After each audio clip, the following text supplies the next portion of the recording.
Cuando habla un maestro, es la vida. Casa, qué es lo que hay que hacer, que nos cuidemos. Y qué bueno que hay muchas personas de diferentes niveles educativos. Qué bueno que hay padres también, porque esta plática, lo quiero hacer más bien como una plática, está dirigida no solo a maestros, sino a padres, porque en estos momentos que estamos tantas personas en casa, los ambientes de aprendizaje y los ambientes de enseñanza, pues ya cambiaron hasta cierto punto de lugar, y digo hasta cierto punto porque ahora los papás también son maestros, no solo papás, y por eso la plática se abrió para todos. Entonces, es un gusto que también hayan padres y le decía, de los niveles, de los diferentes niveles educativos, porque así a la hora de las preguntas y de las intervenciones es mucho más rico. Y cuando sea la hora de preguntas e intervenciones, sería muy rico que hablaran de sus experiencias en estos temas y en otros temas que quisieran escuchar, para que también sea un proceso de aprendizaje entre todos, que es lo más importante. Entonces, ahí vemos que se están conectando otros. Déjenme ver quiénes más están. Estamos Helmi. Bienvenida, Helmi, qué gusto. A ver, Helmi, ¿cuándo te incorporas a la maestría o al doctorado de UNISAN? Por favor, que es de un gran nivel. Miriam, aquí te seguimos insistiendo, Paco y yo, a ver si ya formas parte de la comunidad UNISAN en el doctorado de educación. ¿Sí? Salvador Pérez, Yasuf, bienvenido. Bienvenido, Salvador. Muy bien. Maestro Félix, qué gusto verlo. Qué gusto verlo. Maggi. Bueno, seguimos. Está la maestra Teresita.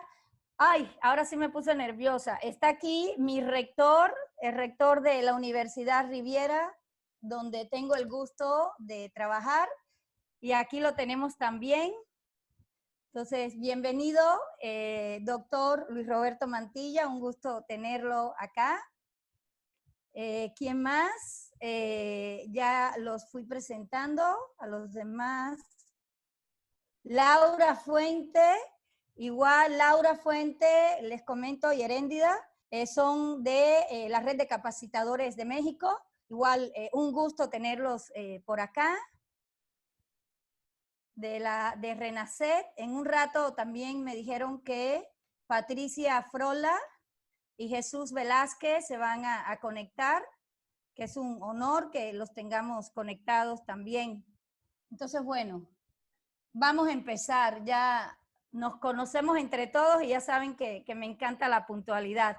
Entonces, en punto de las 5:10 comenzamos ya esta plática, que como ustedes ven se titula En tiempos de quédate en casa, aprendizaje académico o aprendizaje vivencial, o los dos a la vez. Vamos a estar reflexionando sobre esto y después vamos a ver cómo estos se conjuntan para que se logre un aprendizaje acelerado a través de las diferentes redes, que en estos momentos, si ustedes ven, lo que estamos haciendo es utilizar una red de comunicación, que en este caso es el Zoom, pero también en algún momento se va a utilizar el chat. Entonces, vamos a ver las diferentes redes de comunicación. Hacia ahí va a ir nuestro tema principal. ¿Quién les va a dar esta plática? Y a ver, ¿por qué no me deja? Ya, aquí está. Aquí un poquito de mi reseña curricular. En estos momentos soy doctorante en Ciencias de la Educación con especialidad en docencia e investigación por la Universidad Santander y el CICIP aquí en Cancún. Y bueno, es un doctorado que me encanta y que sugiero muchísimo por la profundización que hace en todo el área de investigación.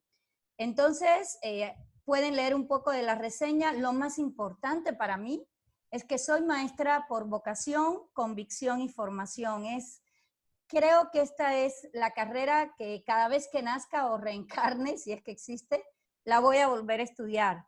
Tuve la suerte de que mi abuela, mi tía, mi mamá y mi padre en algún momento, que en paz descanse, fueron maestros, son maestros también en mi tía, y es una profesión que en mi familia está como en los huesos. Entonces, la disfruto muchísimo. Entonces, esta plática es desde una maestra de aula, una maestra que lo que más le gusta es compartir con sus estudiantes. Y eso es lo que vamos a estar haciendo hoy, compartiendo.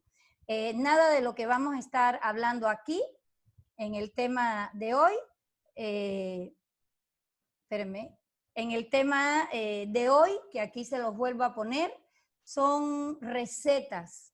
¿Por qué? Porque en la pedagogía no hay receta. La pedagogía es un arte de crear también, es de crear en cada espacio de aprendizaje en el que estemos, ya sea en la casa, ya sea en el salón de clase, ya sea desde el puesto directivo donde estemos. Entonces, en este arte de crear, pues no puede haber receta porque hay diferentes contextos, diferentes estudiantes.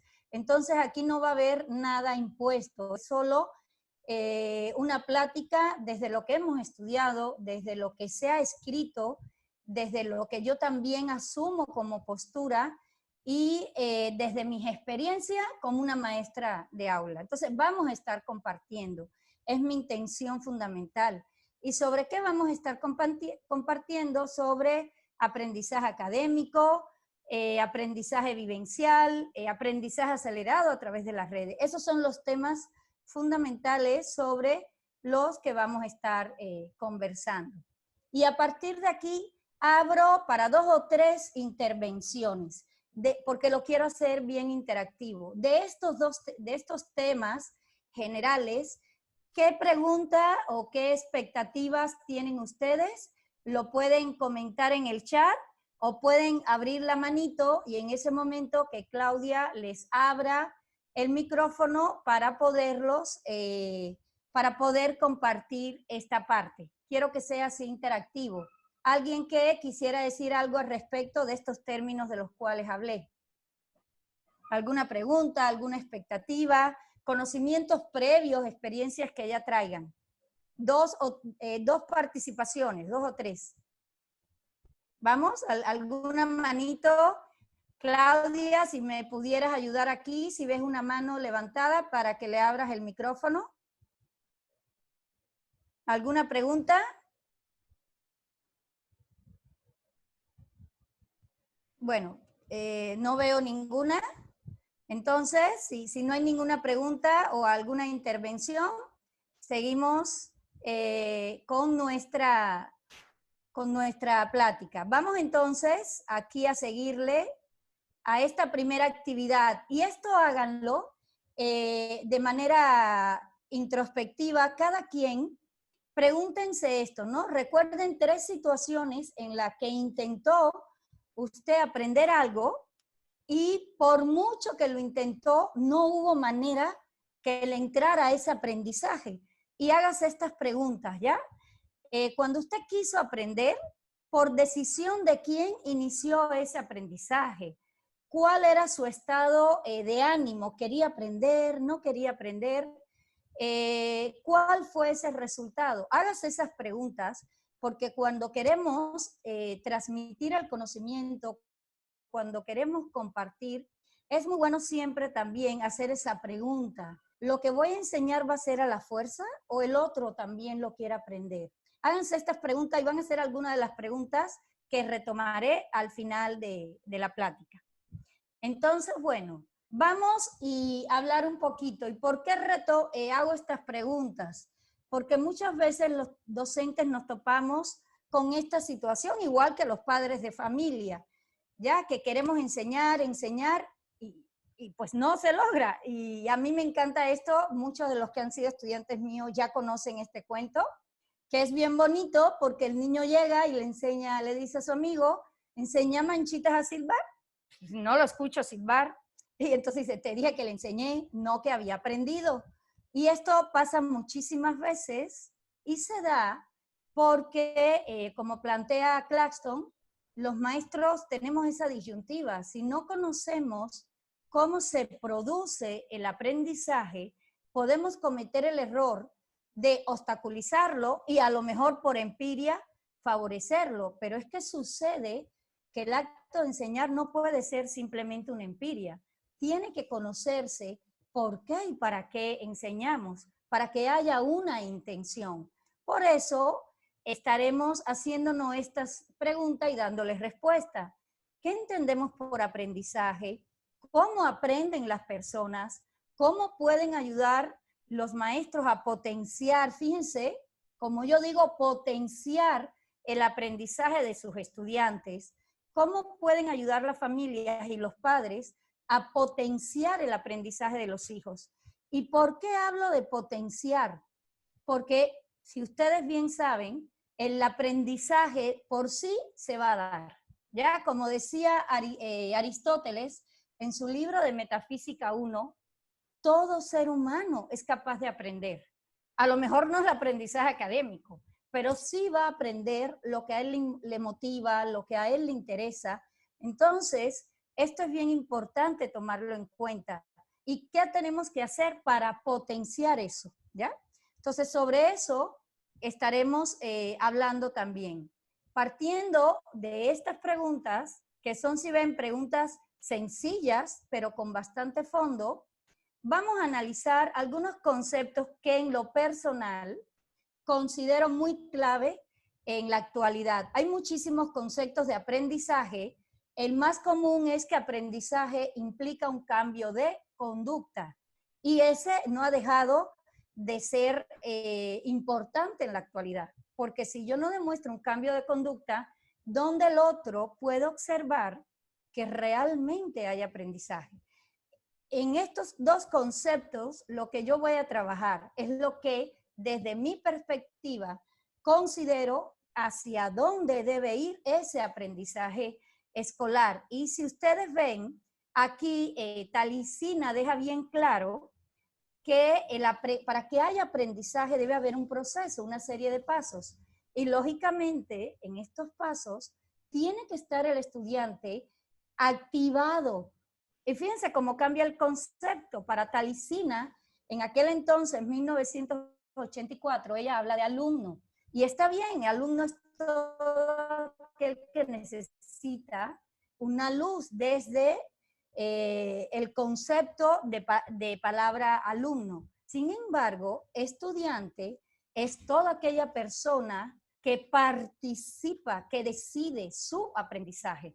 Entonces, por eso, en la actualidad, desde lo personal, yo prefiero decir más la palabra alumno. Y fíjense cómo ella habla aquí, ya, proceso donde el alumno participa de manera activa para el desarrollo de conocimientos, habilidades, capacidades, con vista a la formación de valores en esa socialización. Y lógicamente es un proceso que está organizado con un fin, con una intención, que es la enseñanza. Por eso se habla de un aprendizaje escolar. Luego, más adelante, Doris Castellano, una autora cubana que a mí me gusta muchísimo, plantea el siguiente concepto, que es un proceso dialéctico. Fíjense cómo ya le enriquece esta palabra, es decir, en constante cambio, que estos cambios se producen gracias a esa interacción del individuo con otras personas. Y miren esta parte de abajo, cómo se ajusta a lo que estamos viviendo en pleno siglo XXI. Esta interacción, lo que se busca entonces, que estos aprendizajes sean duraderos para que esta persona se pueda adaptar a esta realidad. Por ejemplo, que el estudiante se pueda adaptar a la realidad que hay ahora, que es una convivencia de 24 horas entre cuatro paredes. Y si son casas grandes, qué bueno, pero imagínense las casas hacinadas de Infonavit. Eso provoca una situación emocional que es es otro tema, pero que también afecta en el aprendizaje. ¿Cómo se puede adaptar? Y lo más importante, ¿cómo lo puede transformar para crecer como personalidad? A mí este concepto de aprendizaje escolar me gusta mucho porque te da una guía tanto como maestra y ahora que lo tienes que aplicar como padre de familia, en la casa de hacia dónde debe de ir el aprendizaje. Y más claro ni el agua, pues tiene que ir a que esa persona se adapte, transforme y crezca como personalidad. A partir de ahí, pues el aprendizaje en términos genéricos lo podemos ver en 4 grandes preguntas. ¿Qué es el aprendizaje? Y por naturaleza ustedes pueden ver ahí que es un proceso dialéctico en constante cambio, que es individual porque cada quien tiene, y eso es importante que lo sepan los maestros y la familia, cada quien aprende a su ritmo, de forma diferente, por eso existen diferentes estilos de aprendizaje, es multidimensional porque lo hacemos en diferentes dimensiones, lo hacemos desde la casa, lo hacemos desde nuestros amigos, lo hacemos tocando, lo hacemos palpando, observando, muchas dimensiones. Y fíjense lo más importante, a lo largo de toda la vida. Por tanto, esto lo tiene que tener claro un maestro, porque un maestro, al aprendizaje ser bidireccional, el maestro también se convierte en estudiante. Y eso es bien importante porque estamos en un aprendizaje constante. El estudiante de mí y a su vez yo del estudiante. Y esa es la riqueza de aprender. A partir de ahí también se aprenden contenidos conceptuales desde la casa también. Cuando la mamá le enseña el simple concepto desde que nace el bebé y le empieza a enseñar esta palabra tan sencilla que es papa, ¿ya? Y la papa la relaciona con el puré y el puré después se relaciona saboreándolo y después lo huele. Eso es un aprendizaje conceptual para esa edad.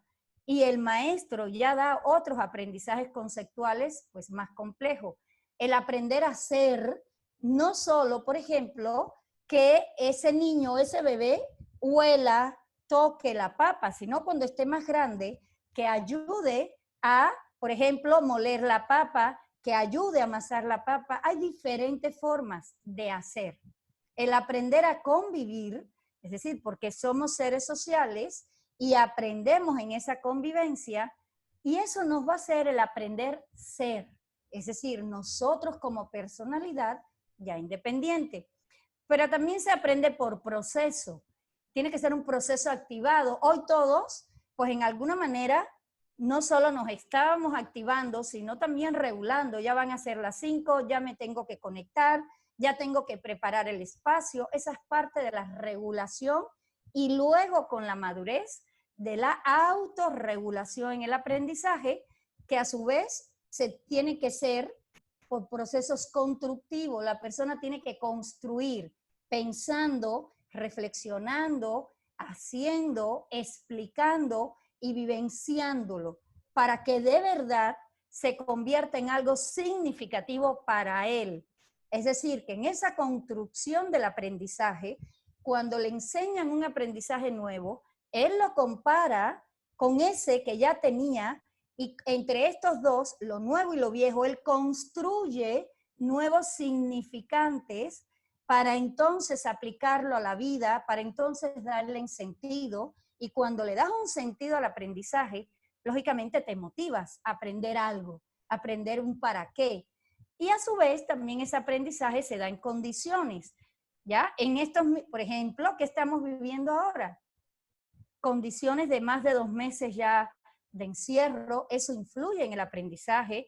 Fíjense cómo desgraciadamente están aumentando los índices de violencia familiar, los índices de depresión, de ansiedad, y son cuestiones que también el maestro lo tiene que tomar en cuenta y la familia, porque en esas condiciones mediadas por, como llamaría Vygotsky, los mediatizadores sociales, la familia, los maestros, que en estos momentos también están incidiendo, algo importantísimo entonces para mediar en estas condiciones sería la parte emocional, mediar a través de, más que, por ejemplo, más que, interesarnos por lo que dejé de tarea, interesarnos por cómo está esa persona, cómo se siente este estudiante, si le gustó o no la tarea, si la tarea le pareció atractiva. Y esta parte, a través de preguntas, a través de vernos, hace que el aprendizaje sea cooperativo. ¿Qué tú aportas? ¿Qué yo aporto? Y a su vez, contextualizado. Esto es una de las cosas más importantes. No aprende igual un niño, un joven, un adolescente del DF que el de Cancún o de una ciudad tan cerca como es Playa del Carmen. Hay condiciones sociales, culturales, de historia familiar, políticas, económicas que influyen en el aprendizaje. Entonces, estas son cuestiones bien importantes que hay que manejar en el aprendizaje. Por eso es que entonces el objetivo fundamental de cualquier aprendizaje escolar, y fíjense que lo puse bien sencillo, es ir fomentando la reflexión y la flexibilidad de paradigmas, de conocimientos del estudiante, para que él vaya cambiando esa manera de aprender que él trae, muy conceptual, muy teórica, muy dogmática, a un aprendizaje más de transformación, que él pueda, con eso que aprende, pueda reflexionar y transformar su vida, la vida de los demás en cierta medida, pero sobre todo transformar el medio en el que está, que él se convierta en un agente de cambio, social activo. Hacia ahí debe de ir el aprendizaje escolar, no aprender cosas de memoria, cosas dogmáticas, que muchas veces el alumno no sabe ni el qué, ni el por qué, ni el para qué.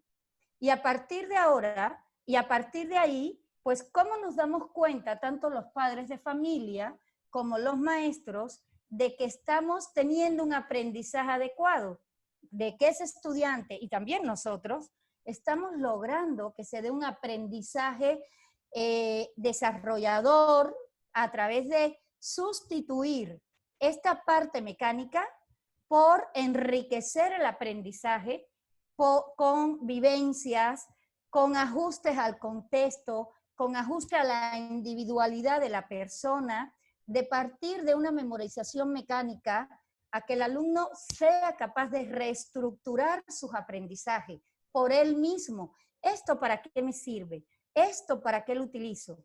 Y a partir de ahí, en vez de repetir las fórmulas, los conceptos de manera dogmática, los repita desde esa coexistencia de lo que se le enseña con la postura que él toma, pero también con lo que él considera y con las influencias que él tiene para que lo utilice en su contexto. En términos muy precisos, ¿cómo hablamos de un buen aprendizaje? Cuando, fíjense aquí en esta lámina, cuando ponemos una tarea y el alumno ve un reto y después de ese reto ve otro reto y entonces ve que ese reto tuvo una consecuencia positiva o como aquí viene una recompensa, pero que esa recompensa se vea más que en algo material, en algo de crecimiento personal. ¿Para qué le sirvió esto a él? Para crecer como persona. Y entonces para que él vea que esos cambios que está teniendo en su aprendizaje son duraderos, pero que él los viva, que cuando él regrese a clase, él regrese con conocimiento de verdad vivenciados y no pase como muchas veces cuando el alumno llega en agosto, parece que le hicieron un borrado, que le borraron todo lo que aprendió. Y muchas veces los alumnos empiezan, es que no lo vi, es que no lo sé, y sí lo vio, y claro que el maestro se los dio, pero puede que les haya pasado como a Manchita, que se lo enseñamos, pero él no lo aprendió.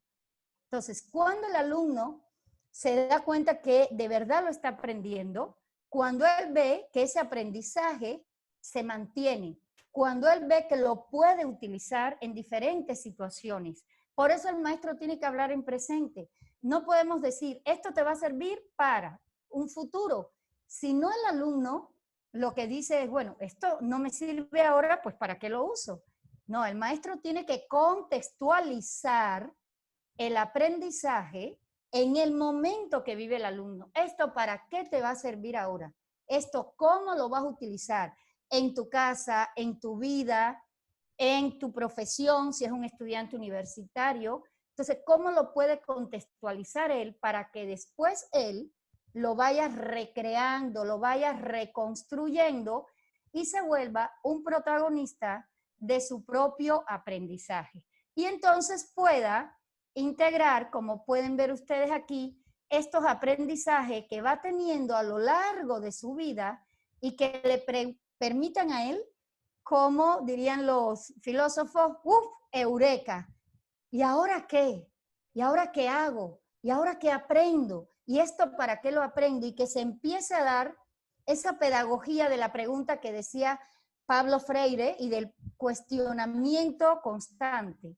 Partiendo de esto, entonces, ¿cuál es el gran reto que tenemos? El gran reto que tenemos los maestros, los padres, la familia, para que en los diferentes contextos de aprendizaje, sea aprendizaje presencial, sea aprendizaje a distancia, sea aprendizaje en línea, o sea aprendizaje a través de las diferentes redes que existen, el alumno de verdad o el estudiante le halle un sentido, le signifique esto para su aprendizaje. Entonces, ¿cómo lo podemos hacer? Pues ir poco a poco de esta racionalidad teórica a la racionalidad práctico-reflexiva. Ir viviendo en la práctica y sobre esa práctica que vayamos enseñando a aprender, pero que también vamos enseñando a aprender a reaprender. ¿Qué quiere decir esto?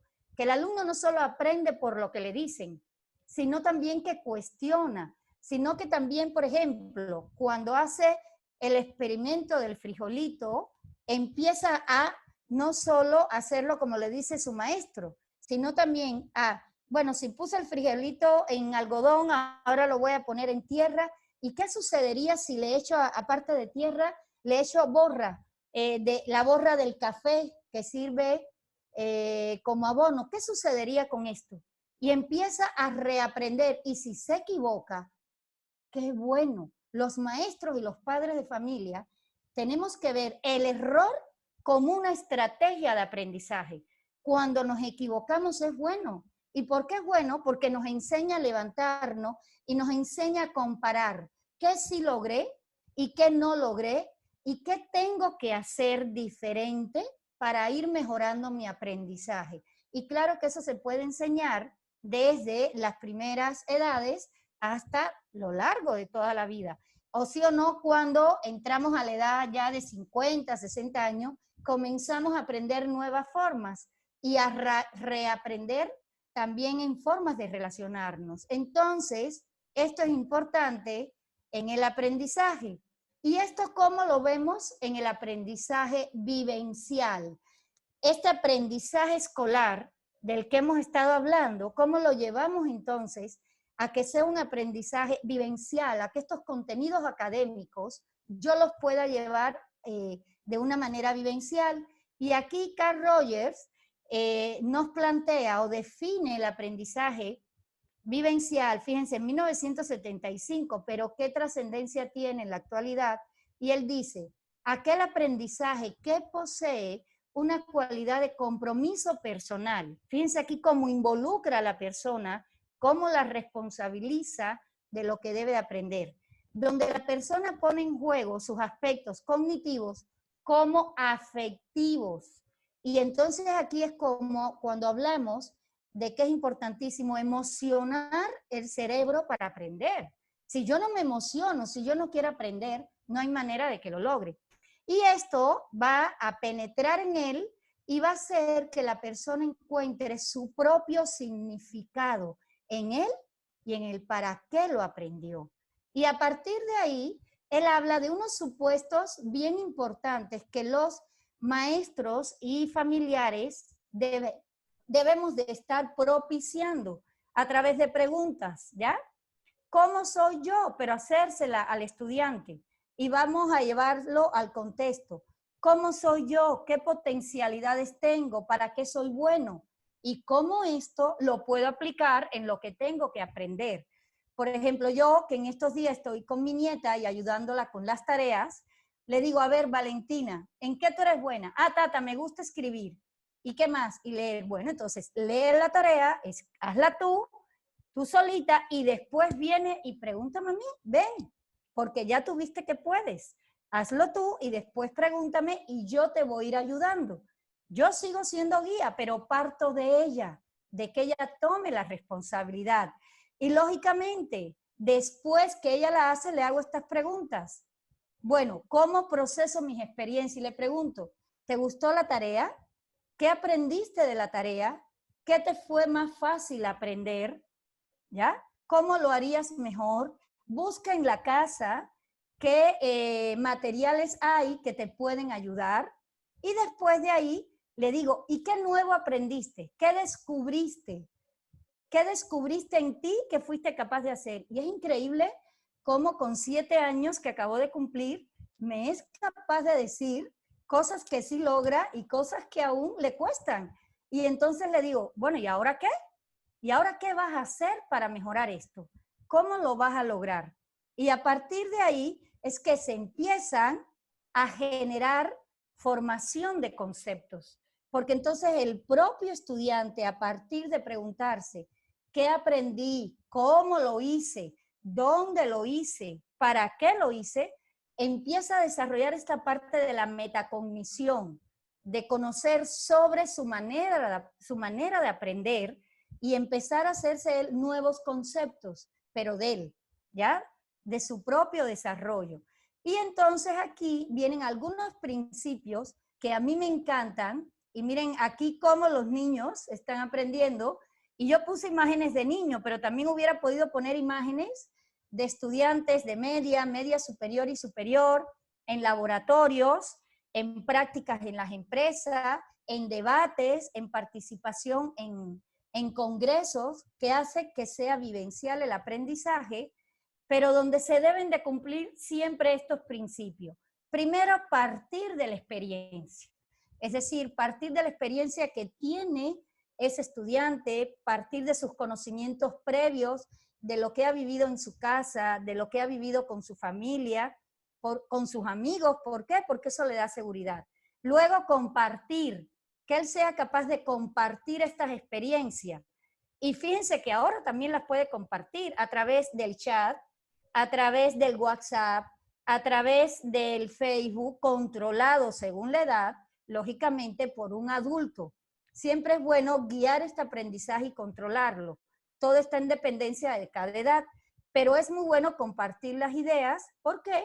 Porque este aprendizaje social del cual habla Vygotsky, también en su escuela sociohistórico-cultural, nos permite procesar no solo lo que yo sé, sino también en lo que me enriquece el otro.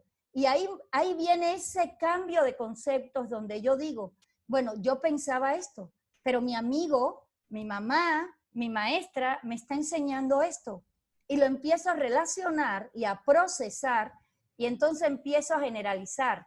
Ah, esto lo puedo hacer así en mi vida, esto lo puedo hacer así a la hora de jugar, y aquí lo empiezo a aplicar. Cuando usted ve que el alumno lo está aplicando, cuando usted ve que su hijo lo está aplicando, aproveche en ese momento y pregúntele, ¿qué estás haciendo? ¿Por qué haces eso? ¿Para qué te sirve? Enséñame, explícame lo que hace, no repíteme, explícame qué estás haciendo. Y entonces cuando esa persona es capaz de explicar, ya te está demostrando que sabe. Ya aquí sería Manchita que está silbando. Lo está haciendo él. Estos son principios bien importantes. Y lógicamente, para que de verdad sea vivencial, el aprendizaje tiene que tener 3 grandes características, ¿ya? Que sea divertido, que se haga y que implique retos. Y a partir de ahí, como diría Confucio, lo que se oye, se olvida. Lo que se ve, se recuerda. Pero lo que se hace, se aprende. Y aquí tienen algunas palabras clave. El qué va a aprender, el cómo, a través de recursos variados que estén a la disposición de él, diferentes recursos, estrategias, dejar que haya curiosidad, déjelo preguntar. Todas las preguntas son buenas. A través de la pregunta se desarrolla ese proceso de deducción, de hipotetizar, si hago esto, ¿qué pasaría? Si hago aquello, ¿qué sucedería? Y entonces dejar tareas que impliquen investigar, crear, simular, no tareas que tengan lo mismo del libro de texto. Y aquí les dejo, fíjense, estos pasos que están basados en la teoría de la elaboración de las acciones mentales de Galperin. Él plantea que en cualquier actividad de 10, 5 minutos o una clase, siempre hay que partir con una motivación, generar expectativas en los estudiantes, para que entonces él se pregunte, ¿qué sé? Ah, sé esto. Y eso le da seguridad, y la seguridad da una emoción positiva para aprender. Y entonces, ¿qué quiero aprender? Y cuando ya me involucro, empiezo a comprender. Y cuando empiezo a comprender, voy adquiriendo poco a poco los conocimientos, y eso que voy adquiriendo a través de diferentes actividades, las voy reteniendo, ¿ya? En la memoria sensorial, creé la expectativa y la atención. En la memoria de trabajo, comencé a repasar de diferentes formas, ¿ya? Y después la almaceno, y en esa memoria a largo plazo es cuando el maestro y el papá tienen que hacer actividades para que él recupere, para que él recuerde.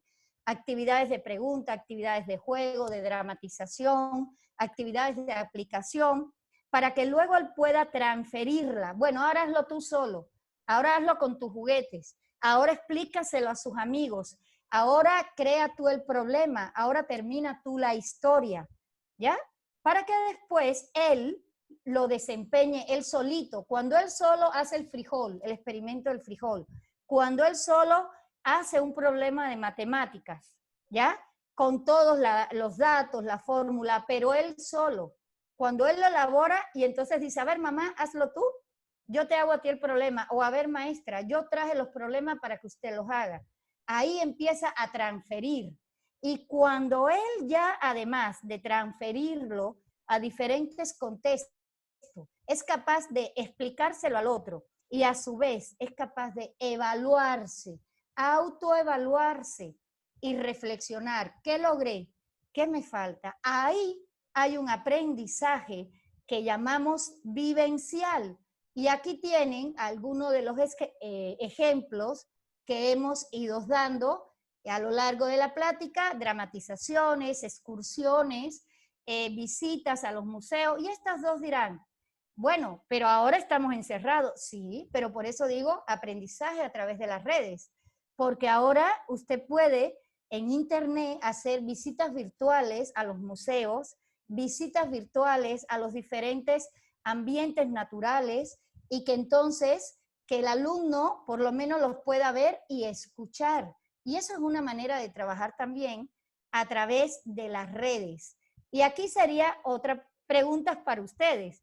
Ya vimos, ¿no? Al principio fue a través de experiencias negativas, pero ahora, ¿cómo fue su aprendizaje cuando ustedes estuvieron ante situaciones de aprendizajes motivantes que ustedes decidieron, que los hicieron partícipe? ¿Cómo fue ese resultado? Pues estas ideas, miren, las puedes ir compartiendo en el chat para que todos aprendamos de todo. Pueden ir haciendo ese ejercicio en lo que ya vamos cerrando esta parte. Entonces, ¿qué procedimientos también pueden hacer que implique que el alumno tenga o el estudiante un aprendizaje más acelerado? Y ahorita vamos a llegar a ese término. Bueno, Silverstein y Margarita Silvestre hablan de, por ejemplo, este ciclo de actividades que, si ustedes ven, no tienen número, ¿ya? Si no, se pueden ir haciendo de manera secuencial. Aprendo a preguntar, busco características e identifico, busco contraejemplo, aprendo a ejemplificar, observo y dibujo lo que me gusta, planteo hipótesis, ¿ya? Esa, por ejemplo, eso lo podemos hacer a través de estas preguntas. ¿Qué es lo que estudio? ¿Qué es lo que quiero aprender? ¿Cómo es? Y aquí estoy caracterizando. ¿Cuándo es más factible estudiarlo? ¿Dónde? Si ahora estoy aquí, ¿dónde voy a estudiar? ¿En qué página? ¿En qué red? ¿En qué blog? Y empiezo a darle sugerencias como maestra y como familia. ¿Por qué? ¿Por qué es importante? ¿Para qué es importante? Y esta a mí me encanta. ¿Y si las matas crecieran hacia abajo? ¿Y si la manzana no hubiera caído hacia abajo, hubiera ido hacia arriba? ¿Qué hubiera pasado? Ese y si, háganselo a sus hijos y a sus estudiantes, para que él tenga que diseñar y tenga que tener un aprendizaje disruptivo, ya creativo, que siempre no sea dogmático, y ahí se tenga que cuestionar. Y aquí está la curva, la pirámide de aprendizaje que propone Edgar Dale como cono de la experiencia. Y miren cómo al final la actividad participativa e interactiva son las dos que más hacen que aprendamos. Y sin embargo, lo que más utilizamos son estas de aquí arriba. Por eso es tan importante ver cómo podemos aprender a través de las redes. Y fíjense que este aprendizaje, ¿quién fue el primero de hablar de aprendizaje acelerado?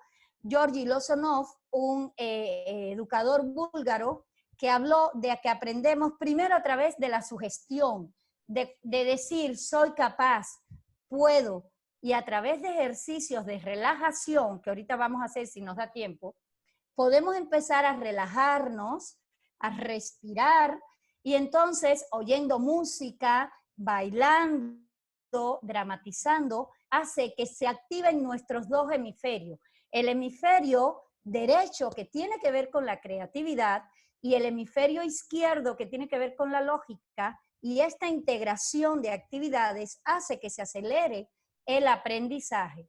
Pero también más adelante, en los años 80, tomando como referencia a Lozanov, se habla de superaprendizaje.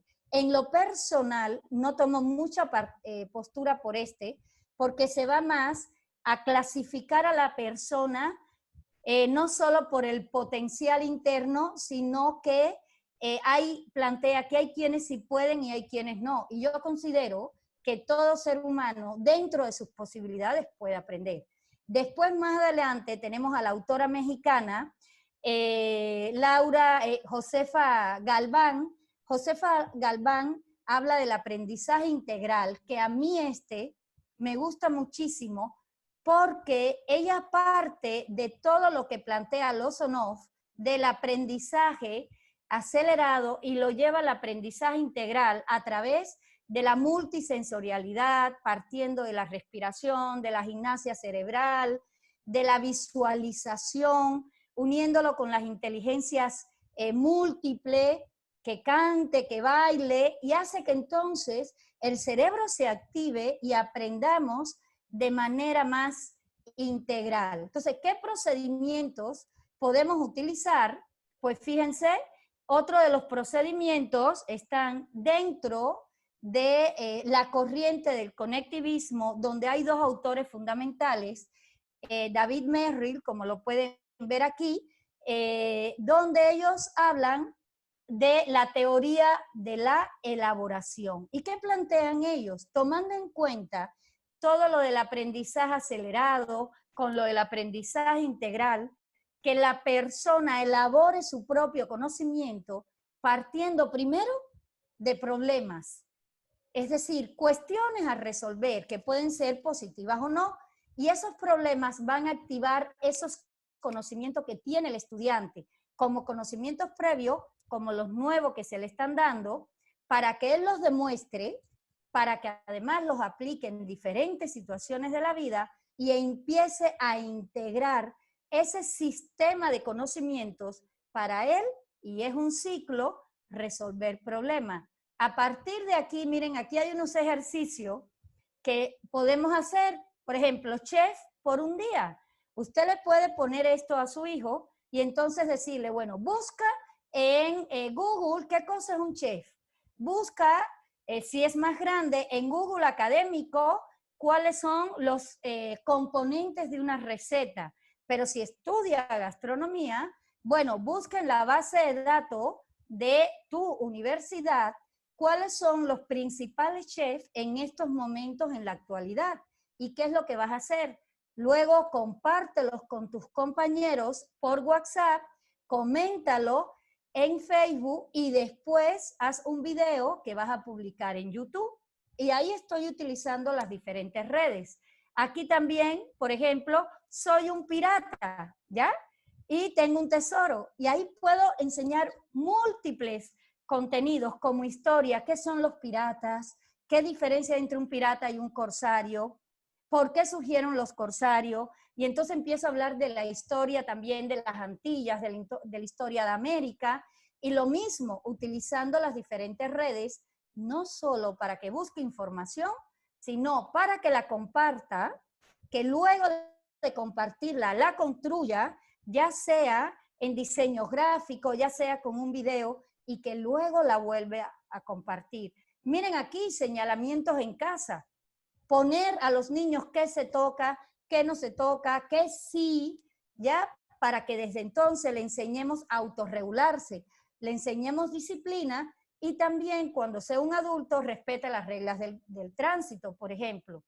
Y entonces decirle, bueno, busca en internet qué pasa, coméntalo con tu hermano, hagan un dibujo entre los dos y ahí están haciendo un aprendizaje académico porque tiene una intención, pero también un aprendizaje vivencial y a su vez lo están acelerando porque cuando le pides el dibujo y después que haga un videíto y ahora con TikTok, que a los niños les encanta, imagínense ustedes lo que puedan crear y que después, con autorización, lo comparta con otros miembros de la familia, ¿ya? Y en esta parte le trabajas la parte axiológica del valor, el valor de respetar al otro, el valor de respetar las normas.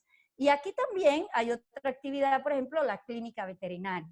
Entonces, si ustedes ven, esto lo podemos activar cada edad, en cada perfil, con diferentes tipos de actividades y de preguntas, pero que sean muy activas, donde el estudiante sea el protagonista y nosotros seamos los guías. Entonces, cerrando, pues para el aprendizaje el cielo es el límite, y como diría, alegría, imaginación, relajación, emoción, sugestión. Estas son las bases del aprendizaje acelerado para que se convierta en una aventura. Y esta aventura entonces es lo que yo digo, si quieres tener éxito, apunta a la luna, apunten todos a la luna. Y si no pueden llegar, si no aciertan, por lo menos habremos tocado el cielo. Entonces, hasta aquí y muchísimas gracias a todos por estar, por ser, y esto era fundamentalmente lo que quería trabajar con ustedes. Cuando habla un maestro, es la vida quien habla, se ilumina.